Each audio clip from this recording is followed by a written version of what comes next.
Hey, my name is Mark. I'm a pianist with perfect pitch, and I love diving into the emotions and structure of music. Today, we're going to be checking out the battle themes from Sumeru.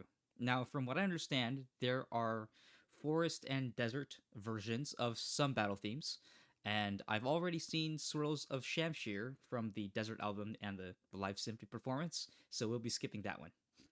Let's check them out. All right, the first piece is Swirls of the Stream. Okay, so this is the forest version of Swirls of Shamshir from the Live Symphony.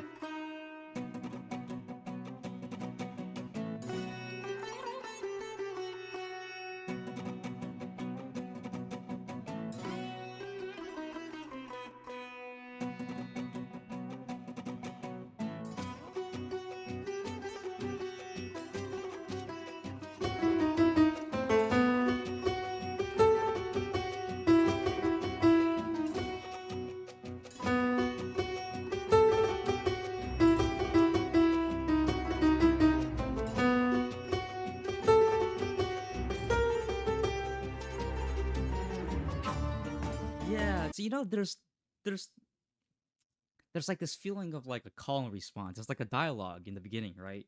Where the sitar starts us off with the and then the oud follows with, or yeah, I believe it was an oud, right? And during the sitar section, there's no percussion, right?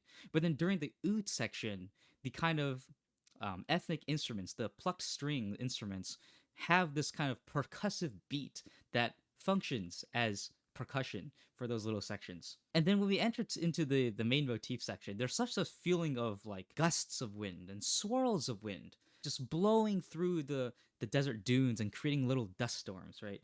And this feeling of wind is really present in the motif's structure, where you have all these twists and turns, right?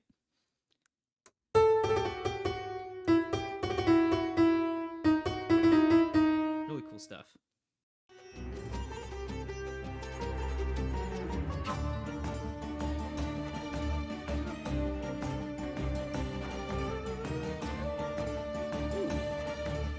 I don't think that flute counter melody is in the desert version.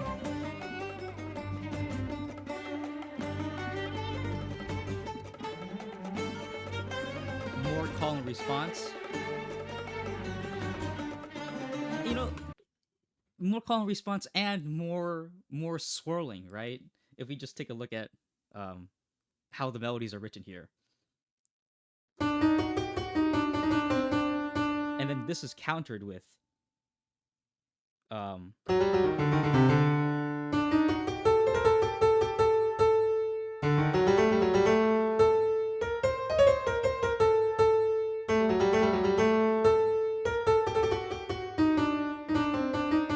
right, there's so much like back and forth and like going in circles with the melody here.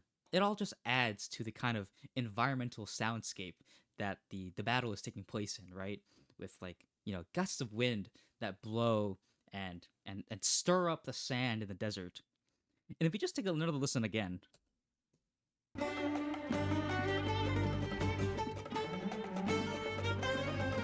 you hear the low strings from underneath. They're like building up and then suddenly releasing. And they've been doing that from the beginning. And this is kind of like gusts of wind that come and go, right? The wind is not ever present. It might come in bursts or like waves of wind. It's like whoosh and then it's gone.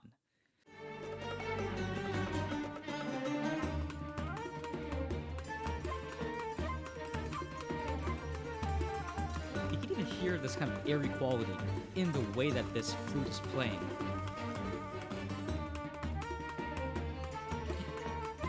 It's also an octave lower, I think, than in the desert version. Like airy stuff like that.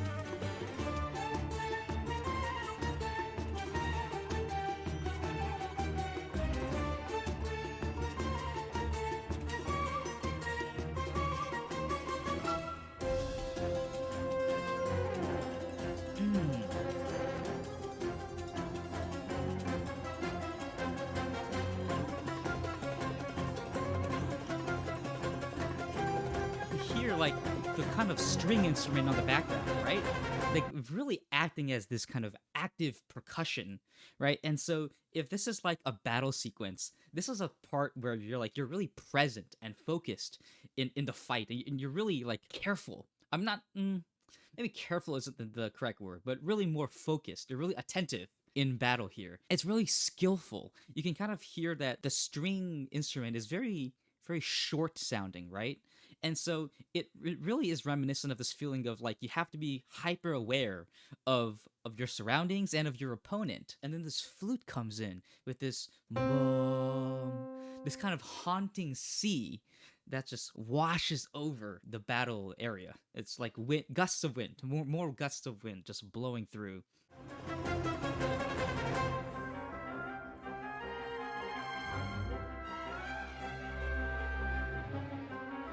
There's like a brief respite, but the sun is still hot and you're sweating as you're. Oh. This section is really cool.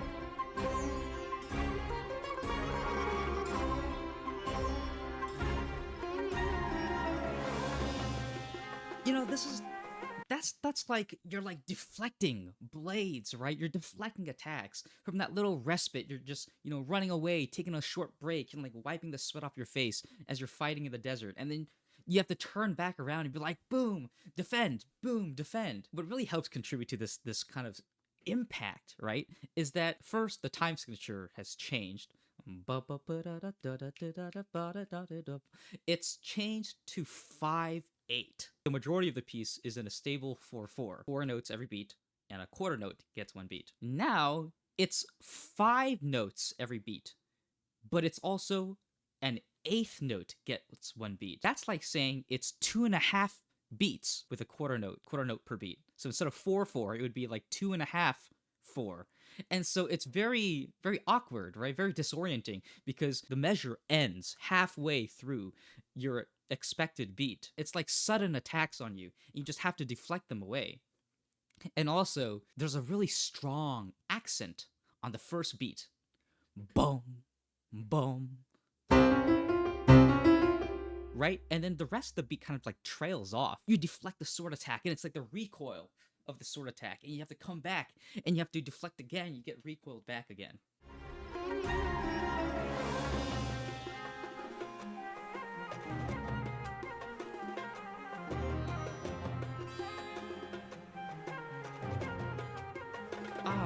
You hear that? The flute here, you can say that they accidentally play the higher octave version of the note.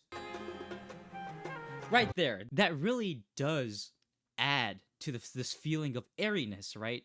Because the way that I understand how you get that from a traditional flute is if the note isn't like supported with enough air, then it goes to the higher version. I might be wrong about that, but it does have to do with how much air is going through the hole and your mouth shape for the embouchure. And so like this whole concept about air and wind is really prevalent even through the way, perhaps even accidental way that they're playing the instruments.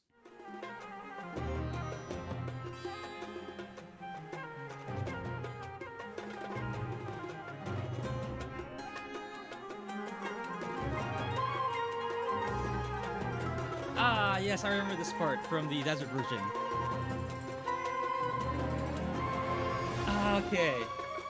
Right? We're training our ears here with this kind of pattern, right?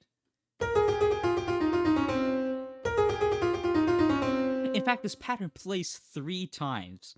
And on the 3rd time, we get something different.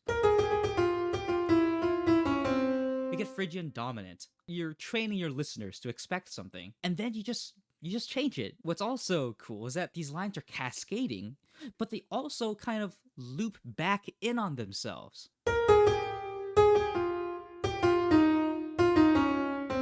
They go back a little bit, and so it's kind of like this 3 steps forward, 1 step back, kind of loop-de-loop-de-loop-de-loop of, kind of like wind. Like how wind is represented in like drawings with like little loops. I don't know.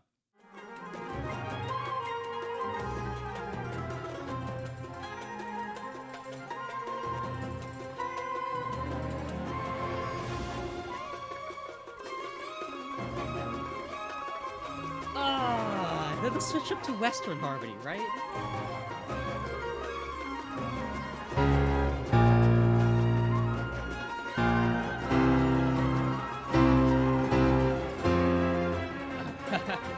And the circle of fifths harmony. Oh yeah. Boom, boom, the bull brass.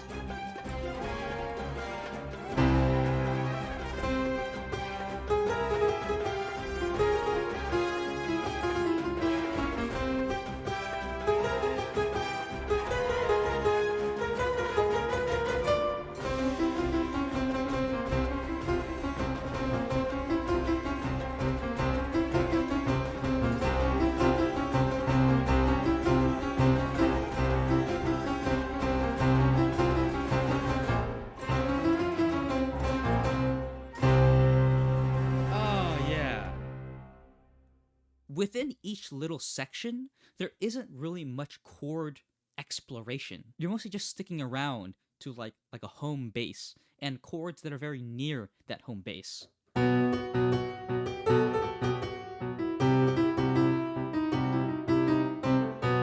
Right? That's just this. Just two chords and they're very like next to each other, right? There really isn't much like exploration. It's only when you change sections that you change, change chords dramatically. Whereas with the Western harmony section, there are sweeping chord changes that happen in the same melody section, right? We have.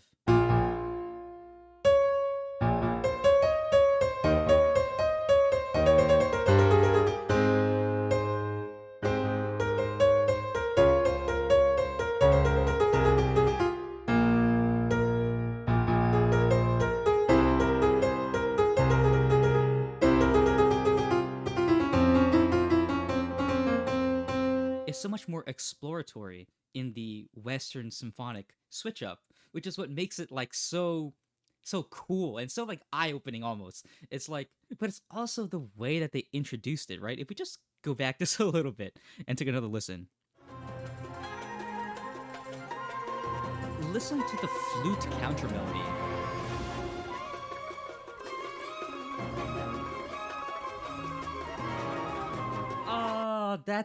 The flute starts out so dissonant, and then it does a little trill, and then it lands. It lands with the next chord. It's so perfect because during this section, again, we're gonna have this kind of front-heavy rhythm where the accent boom boom only happens at the very beginning, and then it leaves the rest of the measure just open with no percussiveness. And so the tension, the anticipation is truly brought about by the flute counter melody here, the tension of the flute dissonance.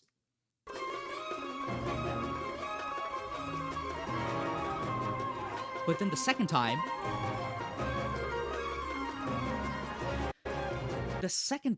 we get the kind of percussiveness support from underneath, right? We get that from the horns. Bum, bum, bum, bum, bum. All right, next up is Rhymes of Veils.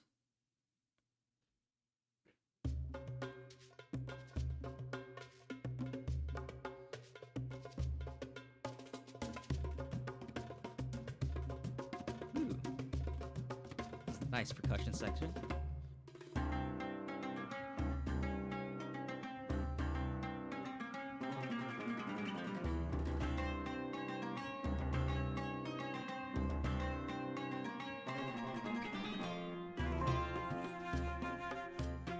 Okay, this is really cool, right? So this beginning uses something called pedal point, which is where the bass is only going to play one note, and the melody can kind of do its own thing and even change chords. Now, we've talked about pedal point before in that one Fontaine battle theme that went like...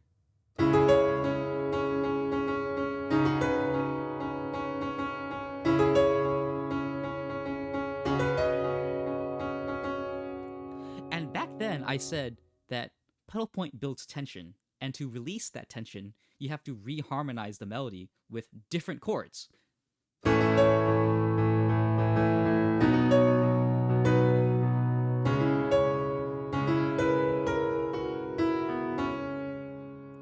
And this technique is really great if you want that pedal point chord that you started with to serve as your home base for the piece. But here, it's a little bit different because this is not our home base.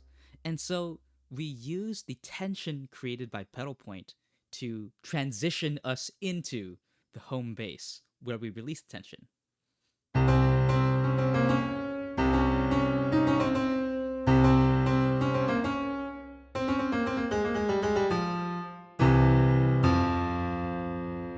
And that's our home base.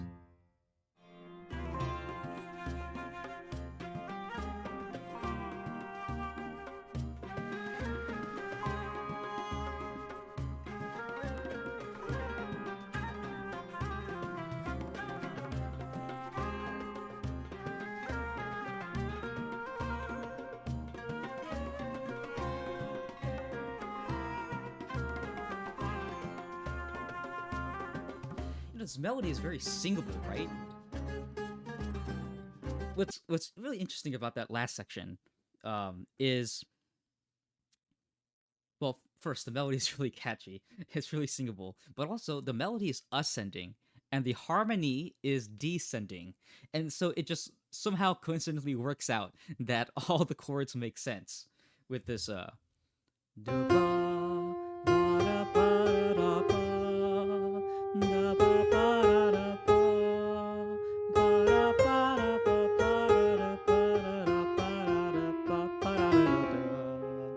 right? But the bass is actually doing this.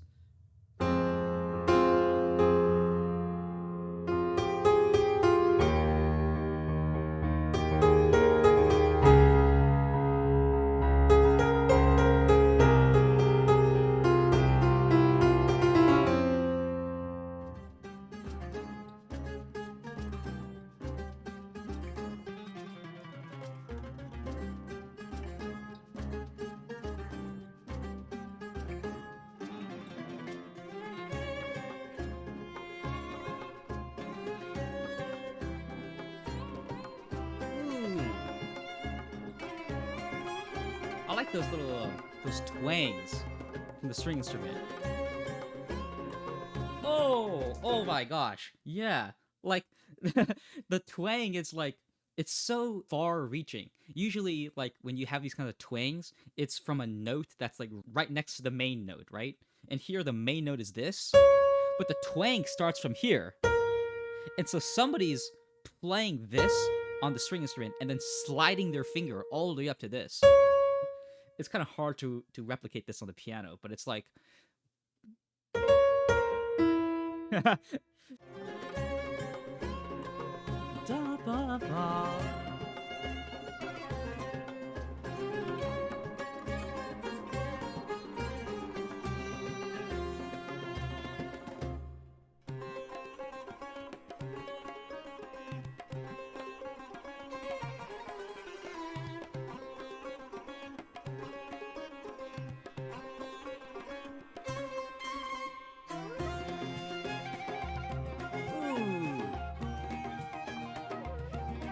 The flute is so fun.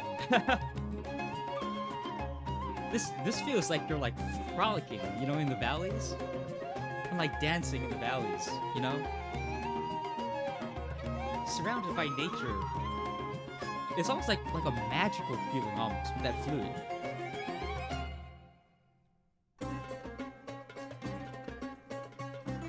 Ooh, time signature shenanigans.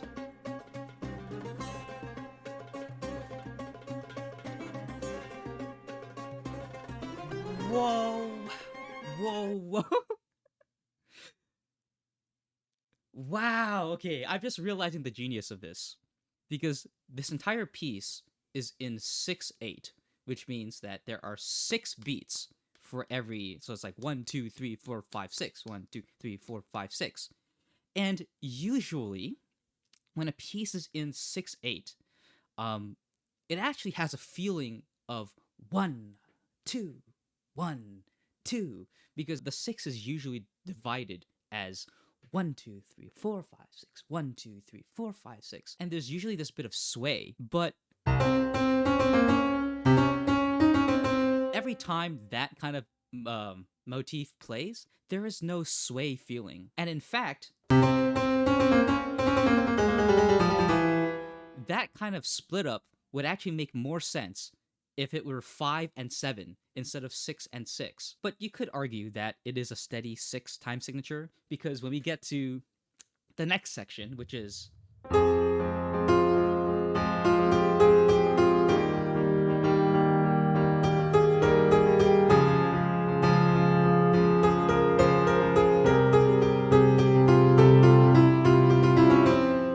right? This is standard 6, and it has the feeling of 1, 2, 3, 4, 5, 6, 1, 2, 3, 4, 5, 6. But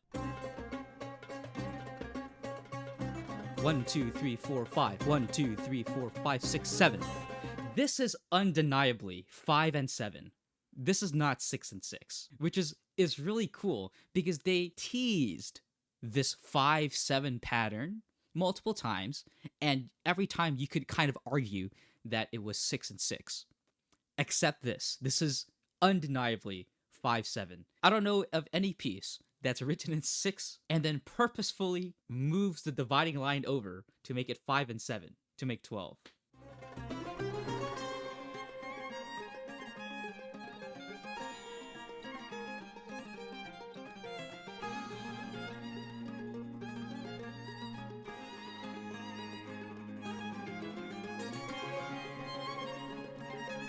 Oh, there's such a feeling of whirling here too, right?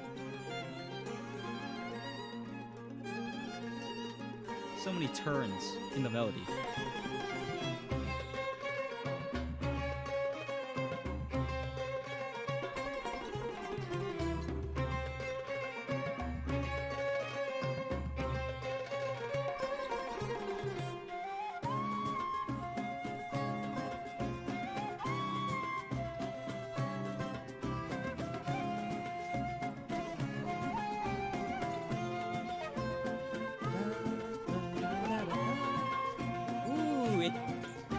It turned major.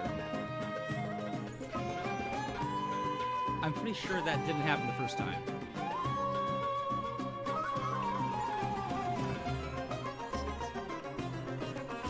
Okay. Yeah, this is totally a Genshin formula, right? The main motif? Okay. Okay, yeah.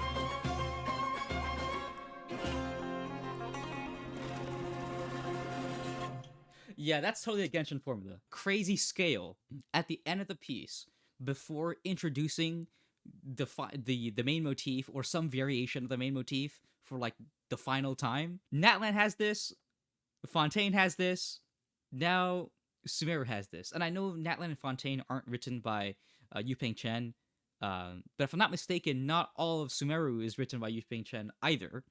But there's this like identity almost that's been created where at the end you always gotta have some scale, some kind of run before introducing the main motif for the final time. Oh! Oh wait, wait! Whoa, this is more funky than I thought it was. In these sort of situations, you would expect the same pattern to be copy-pasted. You would expect that to be copy-pasted, but it's not. We get this.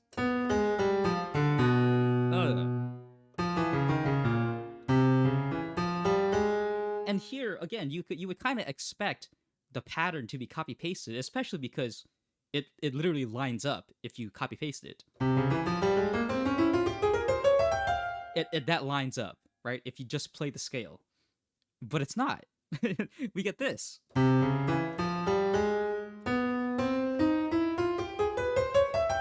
Oh, that's so weird, but cool. Anyway, next up is Gilded Runner, which is the piece a lot of y'all have been saying in the comments has a weird time signature. So, let's check it out.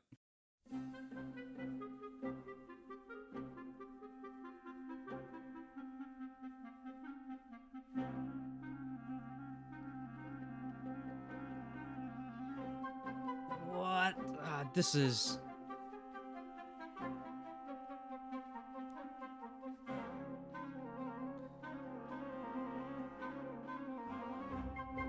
Okay, again though, we're playing very close to a single home base. We've repeated the same, like, section, like, 3 times over, I think, already. Okay. I'm gonna figure this out right now.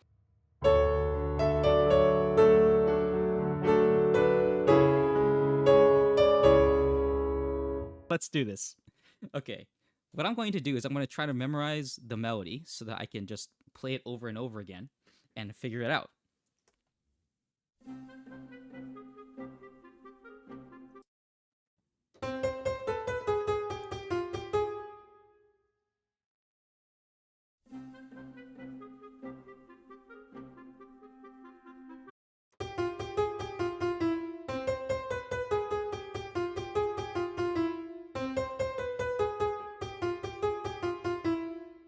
That all sounds kind of normal so far.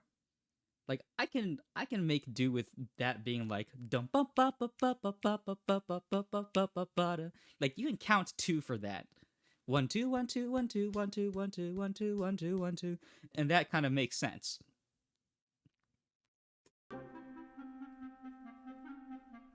But that does not make sense.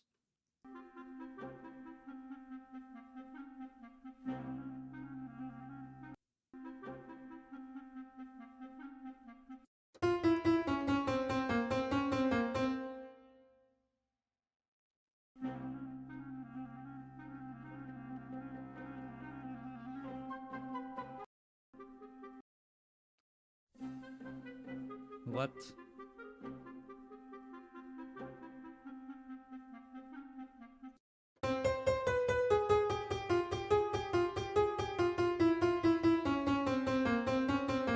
Okay.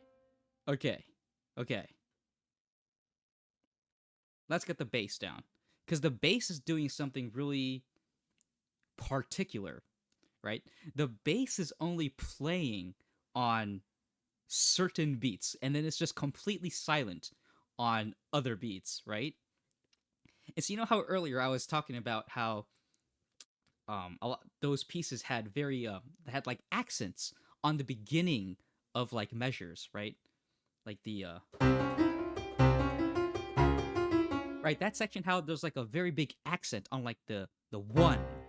And that's actually kind of in the nature of how music measures are designed, in that if you have like a 1 2 3 4, the 1 is like the strong beat, and so it has like the accents, it has all the oomph to it, right? And so what that means is that usually when the bass plays, that's the first beat of a measure. This is really weird because the bass is playing at like really particular times that are just weird.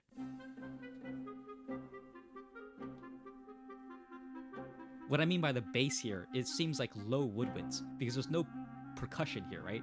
The low woodwinds are acting as percussion.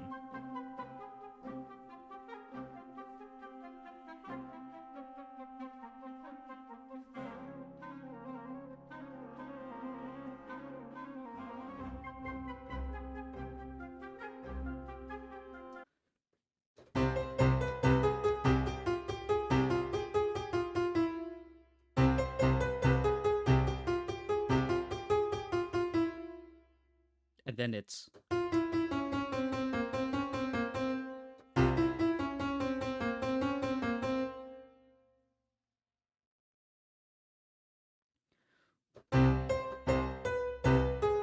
One, two, 1 2 1 2 3, 1 2 3 4, 1 2 3 4 5.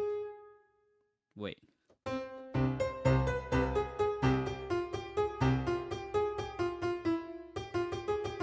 One, two, 3 4 5 6 7 8.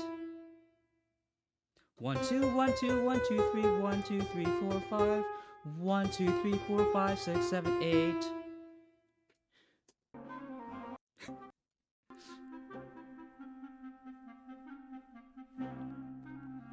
1 2 3 4 1 2 3 4 1 2 3 4 1 2 3 4.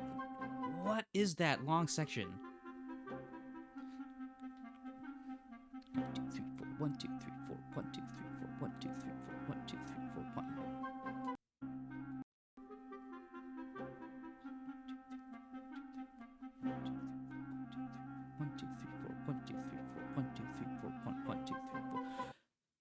Four times 5, 20 plus 1, 21. It's 21 beats.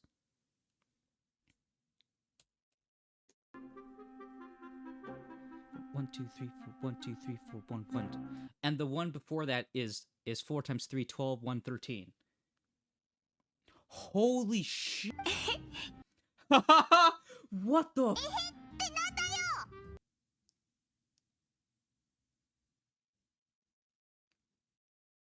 But why? Why? It's not 1 2 1 2 1 2 3. It's not 1 2 1 2 1 2 3. It's 1 1 1 2 1 2 3 1 2 3 4 5 1 2 3 4 5 6 7 8 1 2 3 13 21. What the Why? Why? It's the Fibonacci sequence, but why? For those who don't know, the Fibonacci sequence is basically a list of numbers where the first two numbers are both 1. And then every number afterwards, you take the previous two numbers, you add them together to get the next number. There has to be a reason why they chose to use Fibonacci sequence as the time signature, because that is just so random and out there. Like, why? Is this supposed to represent, like, intellect? Like, knowledge? Because Fibonacci sequence is, like, math. It's also a common recursion. It's a common way to learn recursion in computer programming, computer science. It's kind of science-y, I guess.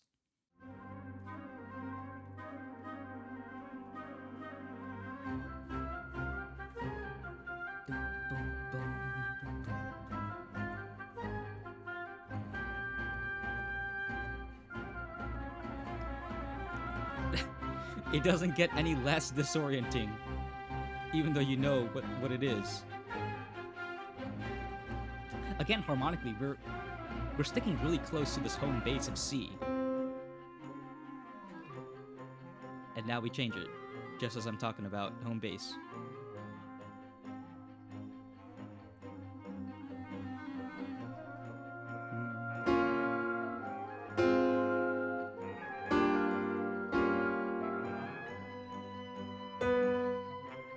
Okay, but that's actually really cool though, because even though we're changing chords, they're actually really close to each other.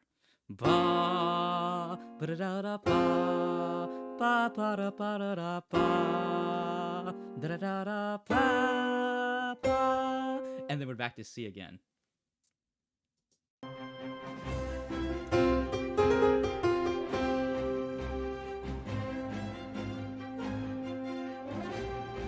Nice. The introduction of Western instruments here again.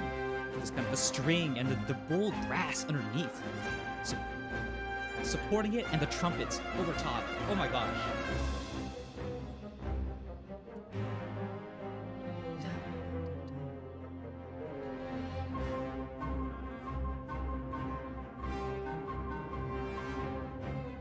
Really playing with rhythmic interest, but also dynamic interest, right? These kind of like swells and then sudden releases. And then sudden triumph, right? I just realized the instruments are now playing together. Now the ethnic instruments and the Western instruments have banded together.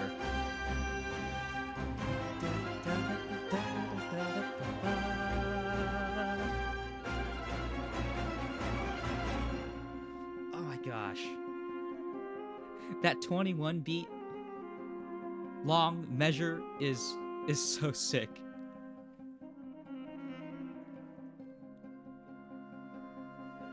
Oh my gosh, it's like little echoes. There's such a sense of space here, right? Minimal instrumentation.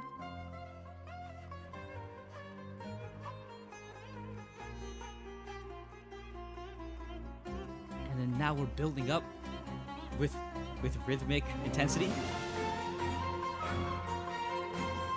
And it's major.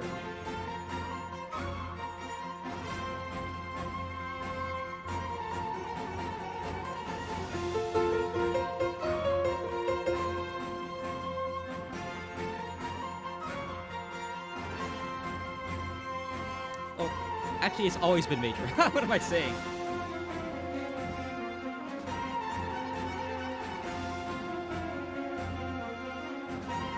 Yeah, scratch that.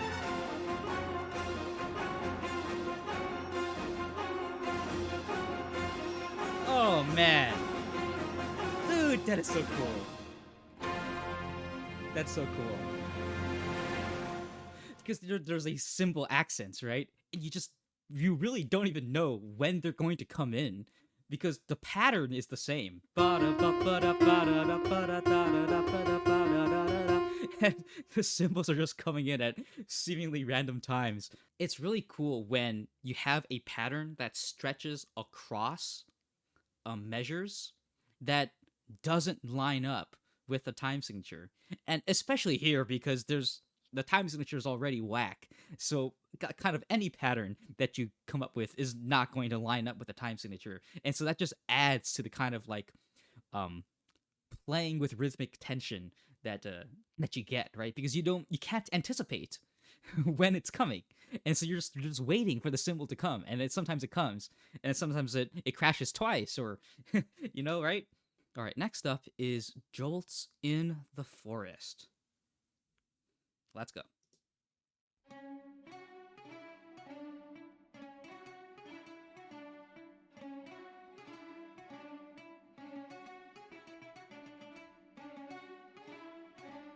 Wow, this piece is very leaning into minimalism.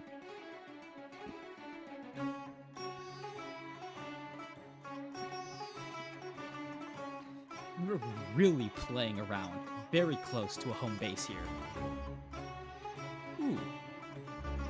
Ooh, and we're building it up, layering with these low strings.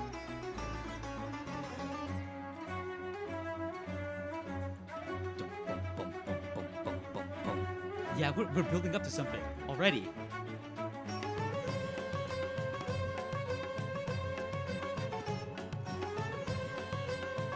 Oh, shit. This is really cool.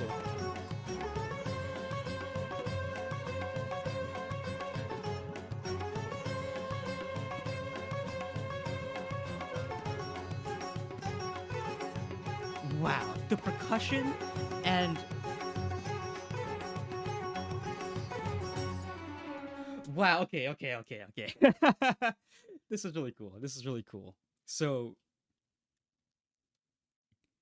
the motif is very, very minimalist, right? And so where the musical interest in this piece comes from is in the rhythm and um how the pattern is divided and where the accents come in from underneath, right? It really does feel like short jolts of melody in the forest, if you will. Dum bum ba dum.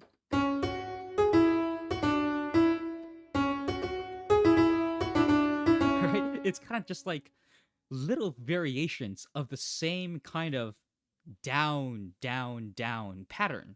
The percussion is so cool, by the way. It's really not monotone like whatsoever. There are so many different pitches and kind of timbres in the in the drums. It's really cool. It really has this feeling of like movement and sway, right?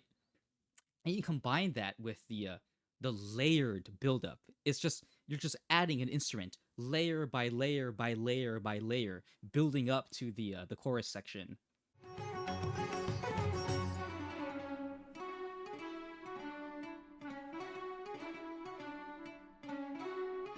we just take away all the instruments.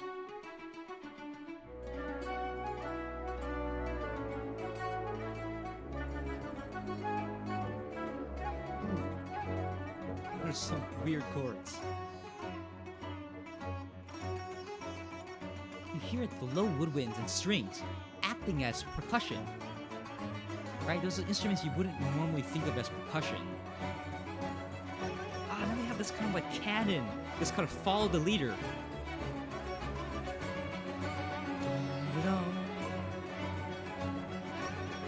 One instrument starts the pattern, and then another instrument follows with the same pattern. Oh, it's so sick.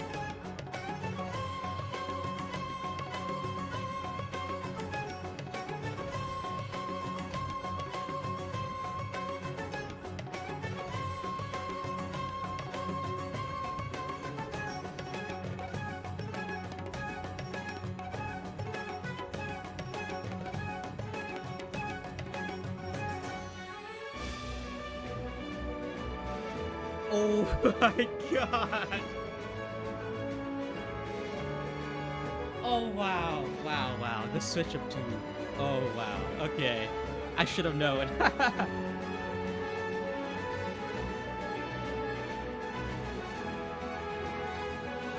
Oh my gosh, that's actually...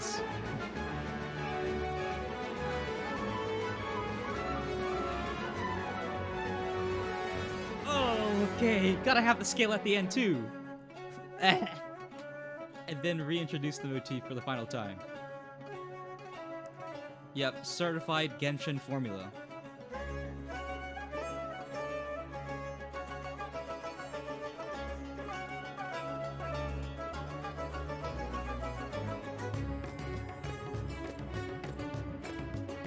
Oh my gosh, and the rhythmic switch up too.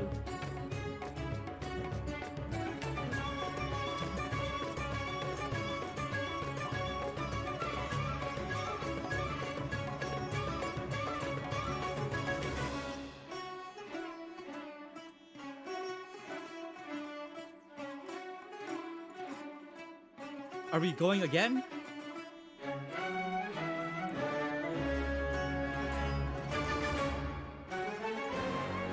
Okay, no. Yeah, that seems like the end. Okay. Oh, man. Hold on. The entire piece has been training us to expect this kind of downward pattern, right? The entire motif is built on this down pattern.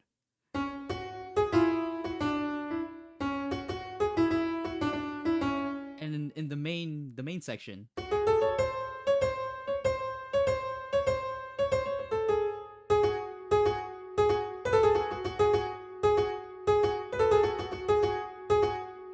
right? How many times have you heard that kind of down, down, down pattern? And then the switch up comes. The switch up to Western harmony with symphonic instruments. It's so cool because to top it all off, they switch it up. Now we're going up.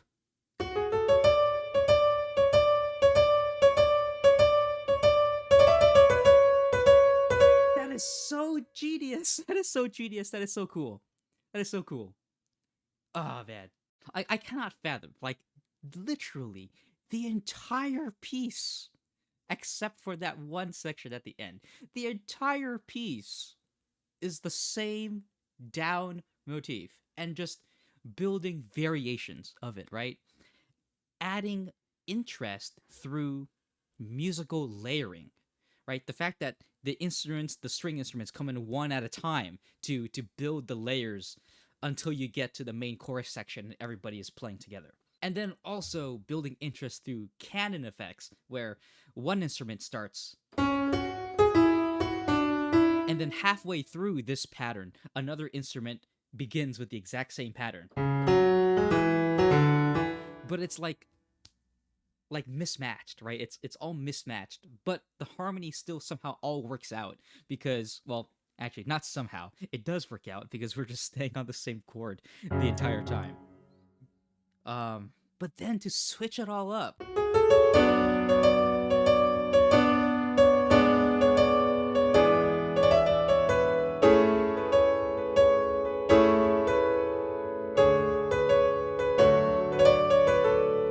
Right? Oh, wow. This is Genshin's music at its best, I think. All right, moving on to the desert battle themes.